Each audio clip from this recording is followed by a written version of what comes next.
অনেক সময় এমন হয় যখন মানুষ আমাদের সত্যকে অস্বীকার করতে থাকেন আর মানুষের মিথ্যে কথাগুলিকে গ্রহণ করেন, তাও আবার অত্যন্ত সহজে। তখন আমাদের খুব দুঃখ হয়, বড়ই ক্রোধ হয় মানুষের এই মানসিকতা নিয়ে। কিন্তু এটা জানা অত্যন্ত গুরুত্বপূর্ণ যে এমন কেন হয়। কারণটা কি আপনি? আপনারই কি কোনো দোষ রয়েছে?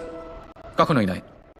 কারণ হলো এটা যে এই যে সত্য, এই সত্যের মূল্য অত্যন্ত অধিক, এতটাই অধিক যে অনেক সময় অনেক ধনী ব্যক্তিও এর মূল্য মেটাতে পারেন না। সেখানে যদি মিথ্যের কথা বলি তাহলে এর মূল্য অত্যন্ত কম। অত্যন্ত সহজে এই মিথ্যে সবার মধ্যে বিক্রি হয়। সত্যি বলতে এটা ভাবা আপনার কর্ম নয় যে লোকে কেন আপনাকে বুঝতেই পারেন না, আপনার সত্য কেন বুঝতে পারেন না। আপনার কর্ম হলো আপনার সত্যের সাথে দাঁড়িয়ে থাকা, সেই সত্যের সাথে চলতে থাকা। কারণ সত্য তার কাছেই আসবে যে সত্যকে খুঁজে নিতে চায়।